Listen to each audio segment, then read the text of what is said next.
This is CBC Here and Now.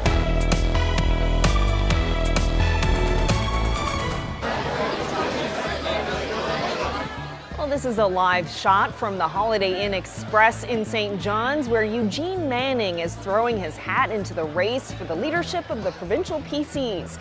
Here and Now's Daryl Roberts is there, and we'll have the latest coming up.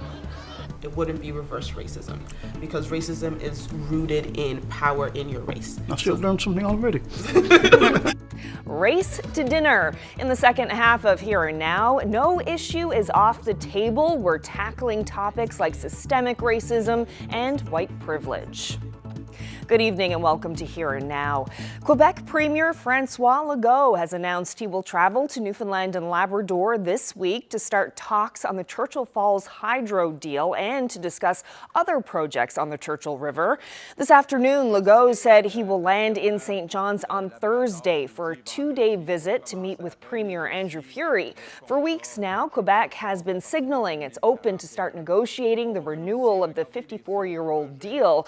The current contract, which allows Quebec Hydro to reap massive profits, will end 18 years from now in 2041. Well, now to the oil industry. Equinor is sending strong signals about how it wants to construct a proposed production vessel for the massive Bay du Nord project. And as feared by labor groups, it appears the Norwegian oil giant would prefer to build the entire FPSO at an international shipyard. Here's what a senior Equinor executive told us this week. Say that the FPSO is being constructed abroad, which, by the way, is quite common also for our projects in Norway. Even in that case, there will be elements that can be done potentially here, like hookup, commissioning, and other things. Well, instead, Equinor is playing up the benefits of improved financial returns to the province from a project that's much larger than originally thought, which could mean years of drilling activity and an unprecedented amount of labor-intensive subsea work. Here Now's Terry Roberts has this report. Equinor has a new leading man in Canada, Tora Loseth, based out of St. John's.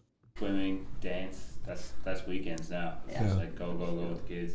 He's getting to know some local employees who work for the Norwegian oil giant. His number one priority, convincing the brass at Equinor, a company riding high with record profits, that Bay du Nord should proceed. But he's also tempering expectation.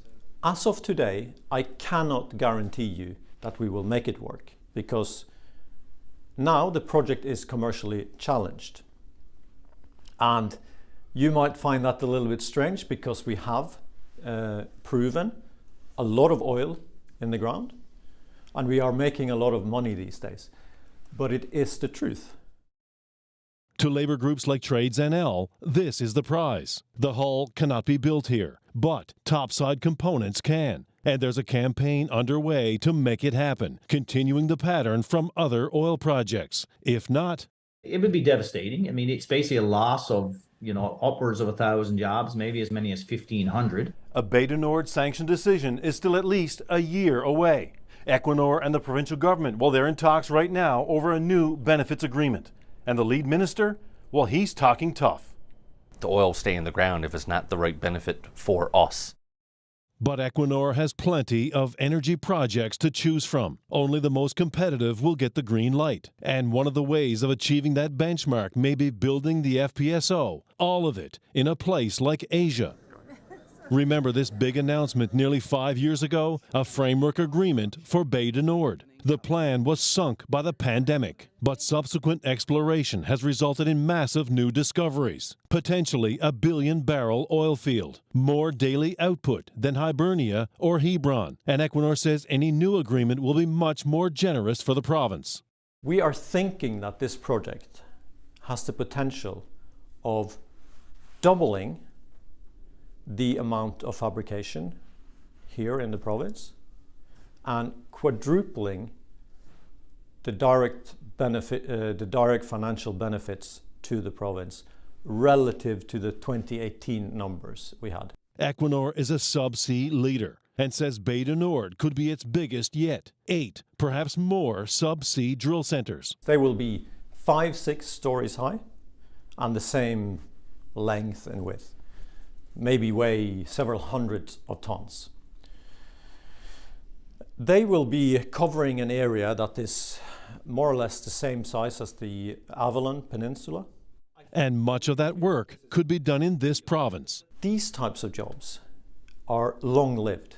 So we are talking about 10 years of continuous fabrication at yards. So the question now, will this pitch by Equinor be acceptable to the provincial government? Well, that's a closely guarded secret, known only to those at the negotiating table. Terry Roberts, CBC News, St. John's.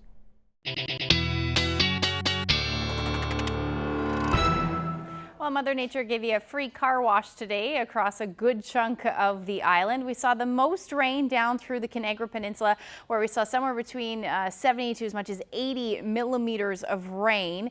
And then even the Northwest Avalon saw quite a bit of rain as well. Brigus, 42 millimeters. So we certainly saw lots. Here in the metro area, at least St. John's anyway, 13.8 millimeters. That was enough to see lots of runoff and definitely lost some of that snow for sure out there, but we are going to add right to it as we head through the day tomorrow. Right now, most of that rain has moved offshore, but it's this area of low pressure to the south that's going to skirt the island and bring some measurable snow really as we head through tomorrow. Right now, not a whole lot going on. We do have some flurries on the west coast that will generally continue. And if we take a look outside, 2 degrees right now, so those temperatures are dropping after about a high of 6 today. Winds light as well, westerlies between 13 kilometers per hour. But we are in for some cold air. It's going to start up across Labrador and then sink south as the week goes on, and it does look like as we head through into the end of February, that temperatures are going to plummet. We could be talking about temperatures in the minus teens as daytime highs across the island as we get into the weekend. I'll break the full forecast down coming up. Thanks, Ashley. Well, a Facebook post has led to charges against a man from Clarenville. The 45-year-old was arrested after alleged threats were posted on the social media site. The RCMP received a report on Friday about the post that they say included an image of a man with a firearm and contained threats towards an officer and some government employees. Police located the man in nearby Bunyan's Cove, and during a search of the home, they found and seized a handgun-style BB gun that matched the one in the picture. The man was charged with 2 counts of uttering threats. Now to Corner Brook, where families have been evacuated from an apartment complex following smoke in the electrical room last night. Police and firefighters got the call just before midnight, and when they arrived, they found smoke in the electrical room, and the main electrical meter was damaged beyond repair. As a result, Newfoundland Power cut electricity to the building, and all 56 units were evacuated. According to police, there was no fire present, and there was no damage to the building beyond the electrical room. And the Canadian Red Cross arranged emergency lodging and meals at nearby hotels for 57 people. As of late this afternoon, building managers and electricians were waiting on Newfoundland Power technicians to return electricity to that apartment complex. Well, the cost of travel from Labrador to Newfoundland keeps rising, and it's putting added stress on patients who have to fly for medical care. The MHA for Labrador West has written to the health minister to advocate for a review of the Medical Transportation Assistance Program. Here Now's Daryl Din has more. NDP MHA Jordan Brown says the program that helps people pay for medical transportation is failing the people of Labrador. People are looking at, thousands and thousands of dollars in costs to go out for medical treatments or appointments or scans and things like that. It's getting very expensive for Labradorians to travel for medical. According to the Labrador West Chamber of Commerce, it's a deterrent when trying to attract workers. One of the key roadblocks to keeping a good solid workforce here for the development of the resources is that people can come and go, and at the moment it's prohibitive, not only for just a lifestyle, but for serious medical issues, and it really undermines our ability to build our economy and build the resource development in the area. Brown says he's hearing from many residents who are struggling, people paying out of pocket, going into debt, and even fundraising to help cover their travel costs to get the care they need. Here in my office, we get calls about people who are calling the Salvation Army looking for plane tickets. We have people who are calling the Ministerial Association looking for plane tickets, or their local pastor. We see raffles, we see 50-50s, we see all that for people just to gather up enough money to pay the massive cost to fly out of here for medical travel. Leon says he's heard from friends about how expensive medical travel can be. They had to go out for a medical appointment, a regular procedure, but required a companion because they needed someone there before and after. So their travel out was around $3,700 for the first trip out. Got back, found that they had maybe a problem and called the specialist's office, and they said, you need to come right back tomorrow. So in that 1 week, they spent $7,500 to go out for one medical procedure. The Department of Health and Community Services wasn't available for an interview, but responded with this statement. The department is currently reviewing MTAP, including its policy standards, procedures, rates, and forms. The goal is to have a simplified policy that clearly communicates the process and provides efficiencies and improvements to client service. As for solutions, Leon would like to see a chartered plane system similar to one in Yellowknife, and Brown would like to see the province adopt a similar system as in Quebec, where people are given travel vouchers for their medical appointments. Geraldine, CBC News, Wabash. The sexual exploitation of youth in this province is pervasive. That's according to the executive director of Thrive, an organization that provides support and services to young people living in poverty. The group released a report today called Breaking the Culture of Silence in Newfoundland and Labrador, a provincial assessment of youth sexual exploitation. The three things that really stood out for me was the fact that most people with lived experience said they didn't get any help. I think that's a huge call to action for this province. The fact that the people we spoke to really identified that this was a significant concern for them in their communities. And finally, that piece where people identified, we have no capacity. So when we see a young person who we know and understand is experiencing exploitation, and we have no capacity and no resources to be able to respond effectively to that. Many people talked about the only thing that they could do is a duty to report. And often, while that might be helpful to a young person, it is far from what would be an appropriate response. So I think those three things really say we have a lot of work to do in this province. I really want to see the provincial government take that leadership role. We're asking specifically for them to create a cross-departmental committee that also engages, again, folks with lived experience, and to create some kind of mandate and strategy to move forward, because right now there really isn't any at a provincial level, and communities are out really trying to do their very best. You can only imagine how thin people in the community are stretched to respond. So I think government has to take the leadership, but they also have to put money into this. Like, we can't do this without resources.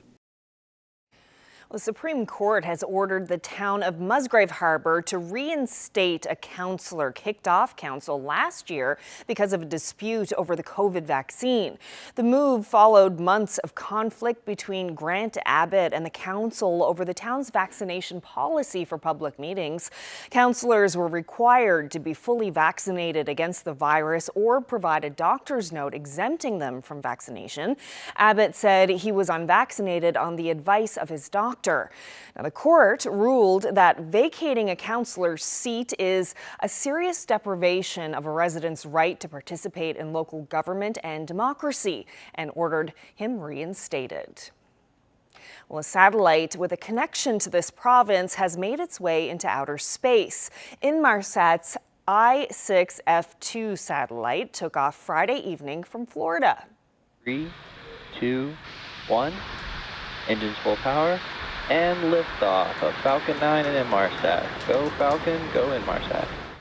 On board this SpaceX Falcon rocket, the satellite is one of the most sophisticated of its kind to head into space. Last month, it made a brief stop here on board this Airbus that spent the night at St. John's International Airport. Inmarsat is a global company with a large presence in St. John's. The local office helped with this project and is considered the world's most advanced communication satellite. I-6F2 separated from the rocket about 30 minutes after launch and will use onboard electric propulsion to get into its orbit slot over the Atlantic Ocean over the next several months. It will undergo testing and is expected to be in service by 2024.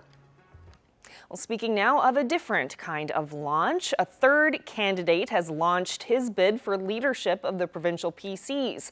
Former party president Eugene Manning announced his plans to run just a short time ago. Here and Now's Daryl Roberts is live at the St. John's Hotel where the announcement is happening. So, Daryl, what's the latest?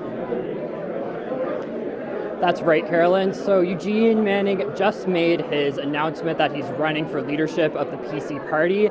And he says his party needs new ideas, and that's what he has to bring to the table. Now, he had some thoughts on the current Liberal government's performance, of course, but he also had some thoughts on the PC caucus. Here's a look. David Brazel and our opposition caucus have been doing a great job of pointing out those inconsistencies and holding the current government to account.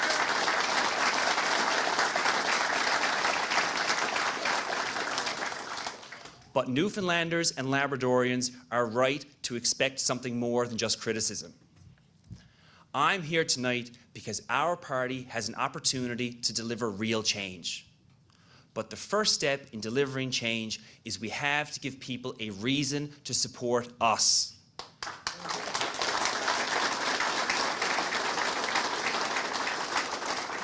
Now is the time to point out what we would do differently, to have confidence that we can do better, that we will do better. So current MHAs Tony Wakeham and Lloyd Parrott have already announced their plans to run for the leadership. Eugene Manning is the only candidate so far who isn't a politician, but he's no stranger to the PC party. He described himself as a lifelong PC party member, and he's also the former president of the PC party. He stepped down after former leader Ches Crosby stepped down in 2021, and Ches Crosby is actually at this event here tonight. So the PC leadership candidates have until August to sign up supporters, and then in October, that's when the leader will be decided. So reporting live in St. John's, I'm Daryl Roberts for Here and Now.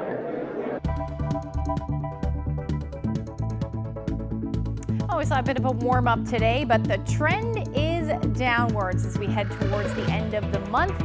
Much colder temperatures on the way. I'll get into the full forecast coming up. And then what you have to do is push this on button. Later in the show, why a safety association wants to see more people in the fishing industry using this small device.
She was touted as part of the RNC's mental health strategy, helping officers, victims of crime, and the community. But over the last 6 months, people have been asking, where's Stella?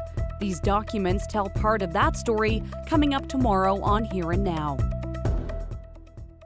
This weather forecast has been brought to you by Newfoundland and Labrador Tourism. Whatever you're up for this winter, discover experience packages at winterupnl.ca.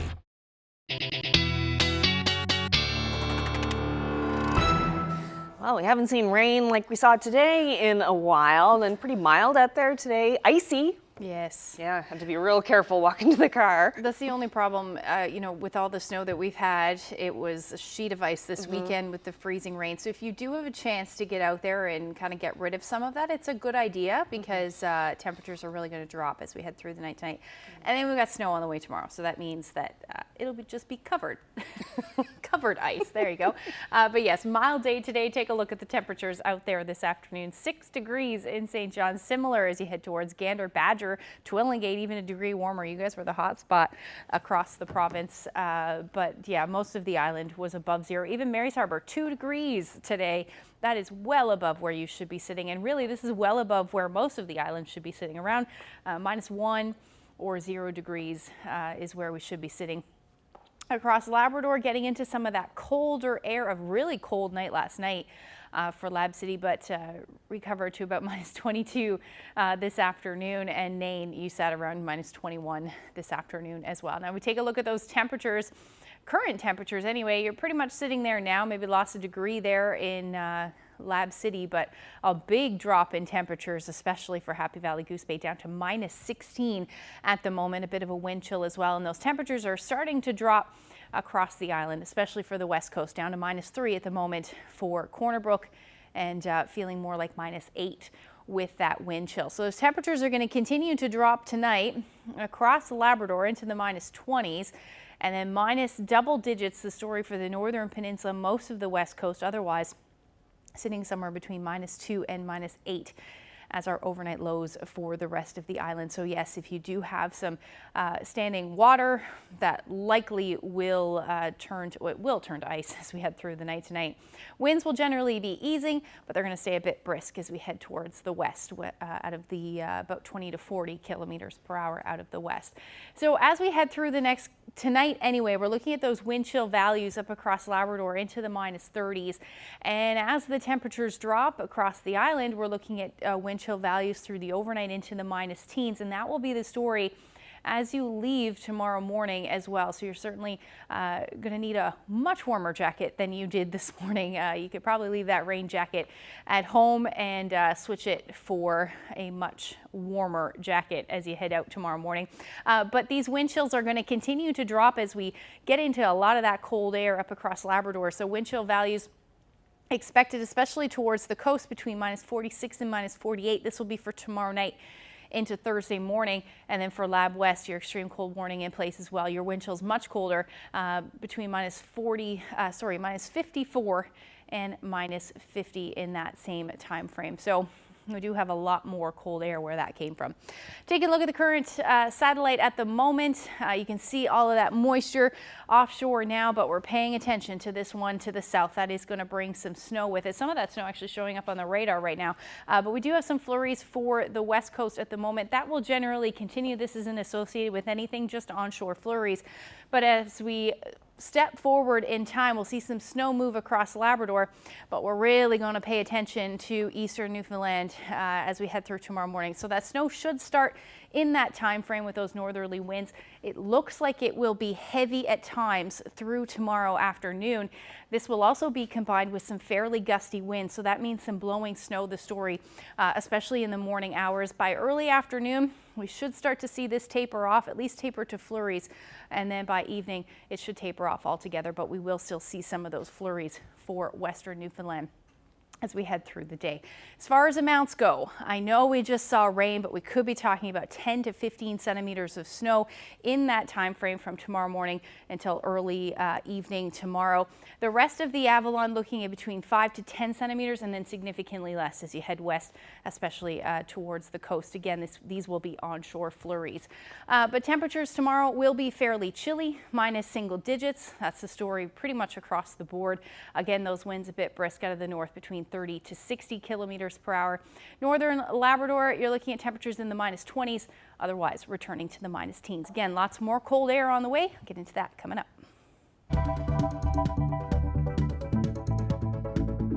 We've been bringing you special coverage because it's Black History Month, and of course the past is very important, but there are problems in the present that need to be discussed. The system was built by you, for you, to preserve you. You got the blinders on and you're doing your thing and you don't think you're causing harm. Coming up, difficult discussion about race.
A change maker is someone who is able to put the needs of others before theirs. dedicates themselves to making a better tomorrow for everyone. They can work together towards the common good. I am a Black change maker. I am a Black change maker. I'm a Black change maker. Meet the Black Changemakers at cbc.ca/Black Changemakers.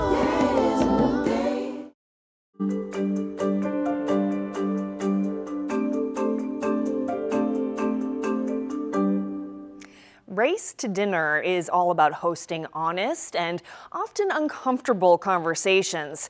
Facilitators and their guests gather around a table and tackle topics like systemic racism and white privilege. They share their aha and their oh no moments, all in an effort to better acknowledge and understand racism. CBCNL recently hosted one of these sessions in our Here and Now studio, and we have part one of that conversation tonight. I'll let On The Go host Anthony Germain take it from here. Welcome to a Here and Now and On The Go co-production. We're going to be talking about matters pertaining to race for the next hour and a bit. There's a new business in town called Race to Dinner. This is more of a lunch to dinner. We've invited several CBC viewers and listeners to meet with two facilitators who are going to talk about race. No issue is off the table. None of this has been rehearsed. So let's see what happens. So I want to first thank all of you for choosing to come to this. This isn't something that a lot of people volunteer themselves to be vulnerable. So the first question we have for you guys is, do you think racism truly exists within Newfoundland and Labrador? If so, how does it show up? And I'm going to start with George. I'm sure it's there. Okay. I have not personally witnessed it, but I have witnessed racism in other places, particularly the US. I've even been the subject of reverse racism in the US. Okay. But in Newfoundland, I think, well, we're coming up into our own in a lot of things. I guess racism will follow. Susan. Absolutely. Okay. Absolutely. And again, as a white person, I don't see racism against me. Okay. Okay. But certainly discrimination. Yeah. I have seen multiple instances of discrimination, not towards me, but towards some of my junior colleagues, who have come from away. Anne? Yes. Okay. Yes. And how do you feel it shows up? To me, I think it starts at the very top. I mean, we see the exploitation in Indigenous territories, first of all. Beyond that, I think, yes, there are definitely racist ideas that are running around the community. And they're not born of malice. They're born, I believe, of just not really understanding a lot of the history and the nuance. You know, just things like what privilege means. Yeah. And I think, too, that it is an educational process. I think we've all been infected by this white supremacy thing. I mean, even some people of color are, because we read about internalized racism, right? So it's like in the ether. So I believe it's an ongoing, probably lifelong work for people to I don't know that there's ever a time when you can say, well, I've got that done, you know, because No. it's so deeply embedded in the fabric of our world. So I know when we started talking, people mentioned a couple terms that other people might not have heard about or fully understand. So when you talked about, one, we're going to talk a little bit about, George, what you said about reverse racism, as to whether or not that actually exists within, not to say that your experiences weren't valid in terms of discrimination, but whether it was reverse racism. So, and Anne, you were talking about white supremacy and what that actually is. So I would like for people to understand what white supremacy is. White supremacy is the fact that white culture is the overarching thing in everything we do. It is the standard to which everything else is measured. So when people talk about standards of beauty, it is a white standard to which every other beauty is measured to. It's white culture to which every other culture, white education standards to which everything else is measured. So that's what, when people say white supremacy, it's not always when people are thinking the KKK with the hoods and the cursors burning in the night. That is an example of white supremacy, but white supremacy is that the white culture is the ruling culture. Now, George, you explained that you might have experienced what you would like to call reverse racism. Yeah. Can you explain what the situation was so we can unpack that? Being a teacher, we travel all the time, Yeah. especially all summers, and we frequently went to the US. sometimes you would go into a store and you'd pick up some stuff. You go to the counter, and the lady be a young lady of color, and I'd lay my stuff on the counter, and then you got your stuff paid, and you paid and walked out. But then in the meantime, you came in and stood there. So when it was time, I figured it was time for my turn, you got served. And a couple of times I said, excuse me, I'm next. Yep. You know, not because I'm white, but I'm next. Yes, you are next.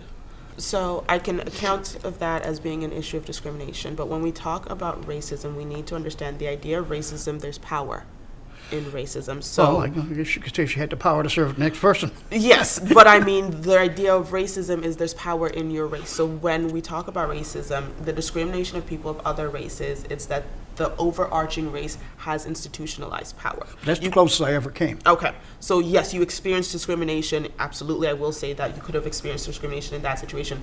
It wouldn't be reverse racism, because racism is rooted in power in your race. I've still learned something already. Glad to hear. So that's what's important. So like when we talk to other people outside of this, they could have been discriminated against, and there's no way for us to say, no, you can't be discriminated against because you're some of another race. People get discriminated against for a variety of reasons, race being one of them, ethnicity, we have disabilities, we have, like, there are a multitude of reasons. But racism would not be the correct thing, because it doesn't happen in reverse, because people of color do not usually have enough power in institutions to inflict the kind of damage that would be categorized under racism. I've had no experience with racism. I grew up in and went to school, nothing taught all my life, no experience with racism. And that is where we get to white privilege. White privilege, for people who don't understand, isn't that you've been handed things because you're white. That because you're white, you haven't had to deal with things. Your race has never been the deciding factor in anything that you have felt with negatively. Any of the negative things that have happened in your life are not directly attributed to your race. So that's a privilege in existing in a white supremacist world, which is what we generally live in right now.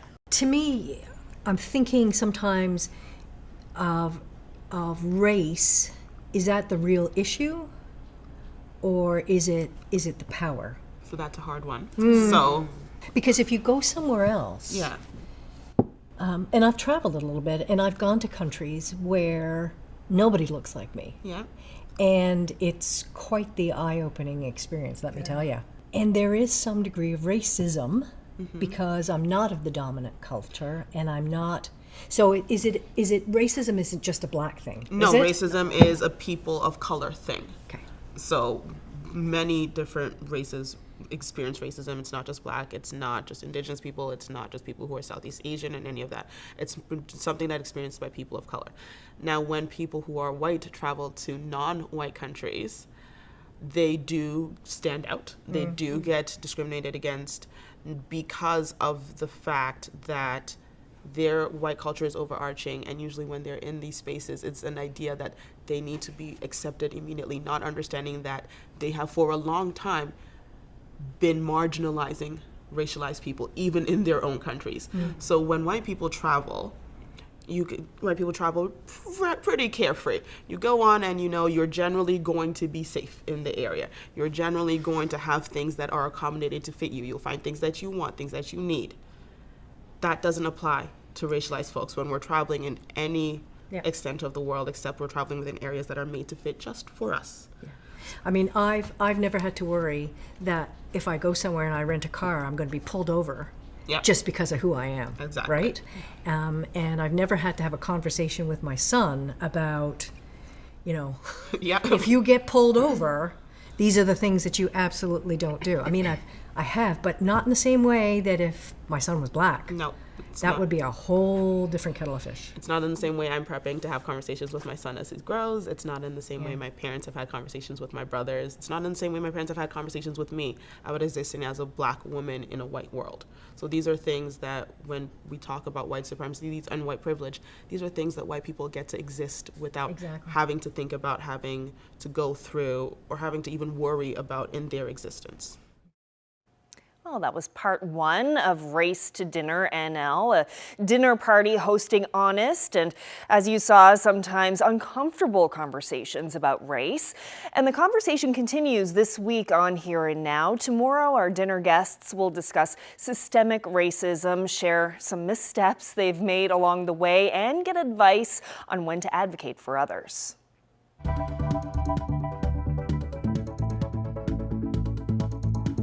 Even one of them had had that piece of equipment on them at that time, we would have known that morning as soon as they went in the water. Well, just ahead, safety beacons, not just for fishing boats, but for crew members as well. We're talking offshore safety next.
There's a strong pull to come home in this province. Dorothy Pleasance always made the trip. Watch for this archival special, Sunday at 11:30 and Monday at 7.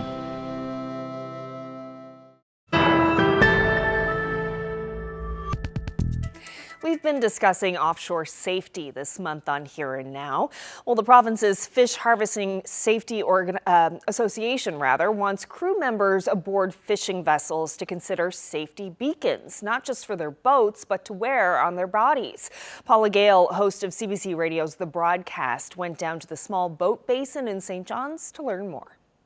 One of the problems that we're seeing in the fishing industry is that we're seeing a lot of the same issues arising, vessels capsizing and fish harvesters going overboard. And that's where we're seeing the loss of life. And fish harvesters in this province are 13 times more likely to lose their lives at work than any other occupation. And we have a commitment and an obligation to work with fish harvesters and to ensure that the industry becomes safer. We're trying to change the culture. We have a legacy of tragedy, and we're trying to correct that. On Valentine's Day, 2021, we launched a beacon campaign. And we did it with the coalition, which is the FFAW, the Fish Harvester Resource Centre, the Professional Fish Harvester Certification Board, and the Safety Association. And what the coalition did was to make personal locator beacons available to fish harvesters at 60% off the normal cost. They were slow coming in. We are going to have all of a bulk of orders in a few weeks. But they were slow coming in, and we have 1,000 sold to fish harvesters, so we have 1,500 left. We are going to open up this program now to crew members as well, so that they can purchase a beacon, because it is a personal locator beacon.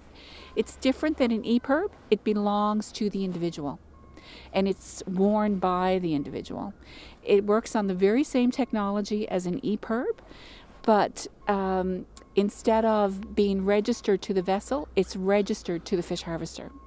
And just like you wear your life vest, your personal flotation device when you're on the water, you also wear your personal locator beacon. What you do is you lift the red cover, gotta be careful, and the antenna is released. And then what you have to do is push this on button,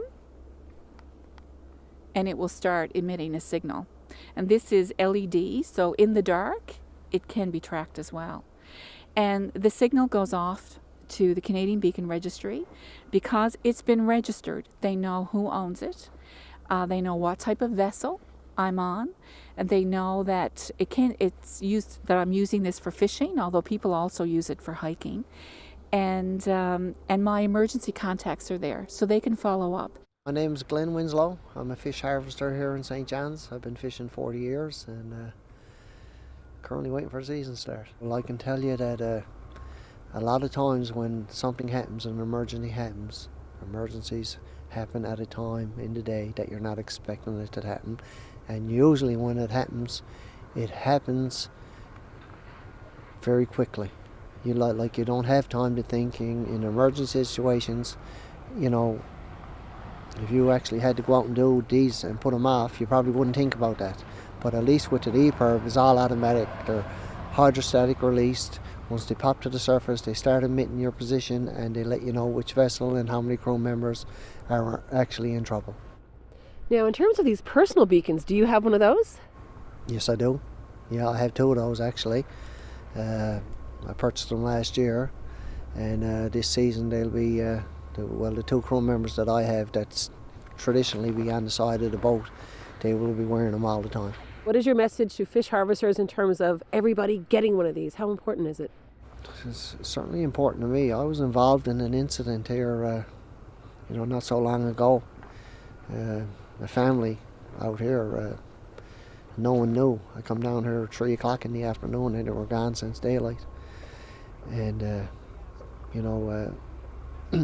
if even one of them had had that piece of equipment on them at that time, we would have known that morning as soon as they went in the water. And the water wasn't real cold. It was, they could have certainly survived, but no one knew about it.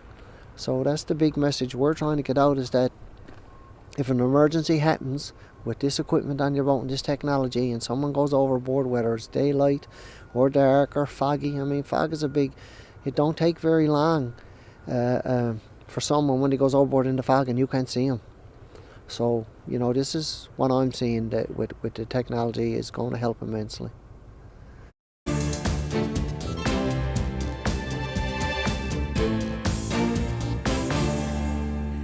Russia has suspended its last remaining nuclear arms control deal with the United States. U.S. Secretary of State Antony Blinken calls the decision very irresponsible, while Vladimir Putin is defending the move. Россия ответит на любые вызовы, потому что все мы одна страна. In his State of the Nation address today, Putin said Russia should stand ready to resume testing nuclear weapons. And he once again tried to justify his decision to invade Ukraine last February. Putin used his long speech to offer his own version of recent events. He even suggested that it was Russia that was fighting for its existence. Italy's leader, who was visiting Ukraine today, dismissed Putin's speech as just more propaganda. She said the truth is that someone invaded and someone else is defending themselves.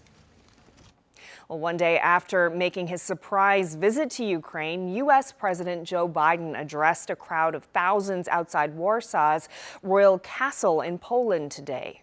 President Putin ordered his tanks to roll into Ukraine. He thought we would roll over. He was wrong. The Ukrainian people are too brave. America, Europe, a coalition of nations from the Atlantic to the Pacific, we were too unified.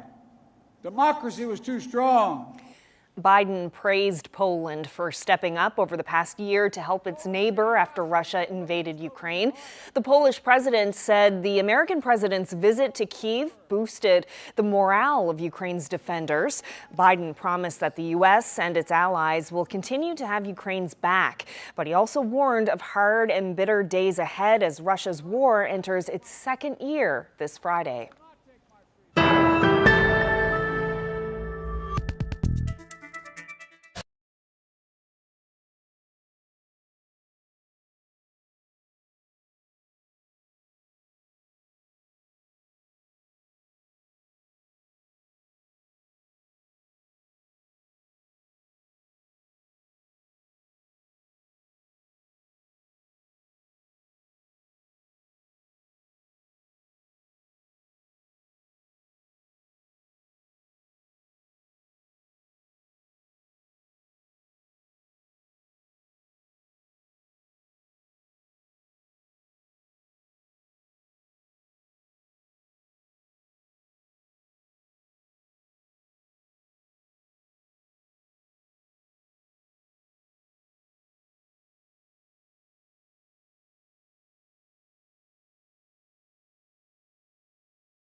Oh, hi. It's Adam Walsh, host and producer of CBC Crosstalk, and I'm working away here in our radio laboratory. Now, fans of the show, you'll know we've been doing some tinkering with format over the past few months, and there's an announcement coming. This Friday, we've got a special show live at the Rooms, so if you're around, stop in for that. And if you're not, you can listen to the show on CBC Radio 1 as always, or the CBC Listen app. But it's going to be a fun announcement, and in the meantime, I've got some more tinkering left to do, so see you later. This weather update is brought to you by the Healthcare Foundation Home Lottery. VIP prize deadline is midnight, March 10th. Order tickets now at hcfhomelottery.ca.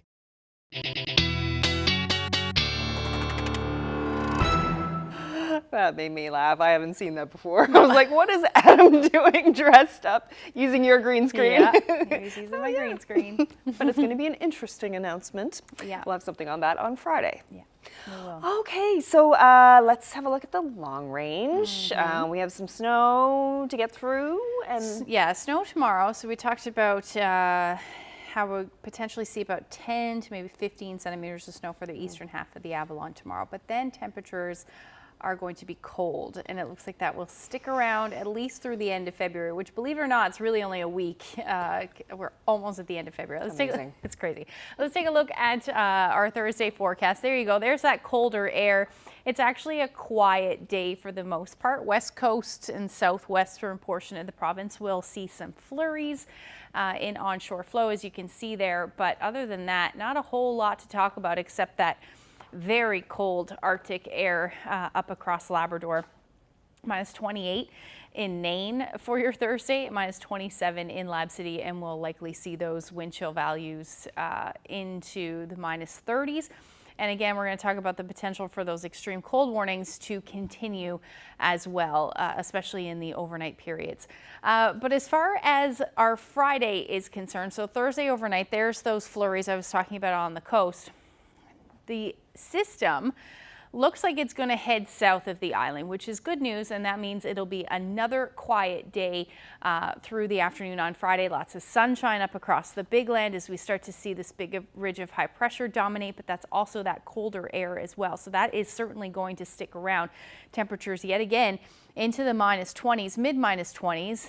We're getting into the minus teens for the northern peninsula, and then minus double digits as our daytime highs across the island as well. So minus 12 in Gander, that is 12 degrees colder than it typically is this time of year, even along the south coast. But again, still going to keep that potential for some flurries in, especially for the west and southwest, and then maybe even a few flurries in onshore flow for eastern Newfoundland as well. So St. John's hovering around minus 9 as the daytime high for Friday. Again, with those flurries. So long range forecast, not any better. Look at that, minus 11 to minus 12. If you like cold temperatures, it's great. But we may see some flurries late Friday again into Saturday. Sunday looks nice but cold with some sunshine in the forecast. For central Newfoundland, you're looking at a pretty beautiful but cold stretch of weather. So you can get out and enjoy what snow is out there. Minus 20s as our overnight lows though. And then western Newfoundland again, the onshore flurries will continue. And that means temperatures will be into the minus teens. Now for eastern Labrador, take a look at that. Lots of sunshine in your long range forecast, warming a tad as we get into Sunday.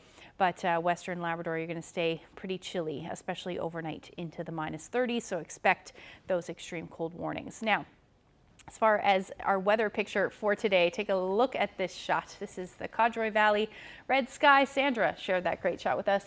If you have any weather photos to share with us, send them to Facebook, Twitter, or email to nlphotos@cbc.ca. oh, what a gorgeous shot, Sandra. Thank you so much for sending that in. It's nice when we see the colors in the sky, isn't it? That means the sun's peeking out. For sure. And it looks like Labrador is going to be getting lots of sunshine. Lots of that. All right, that's it for us. Thank you so much for joining us tonight. Good night.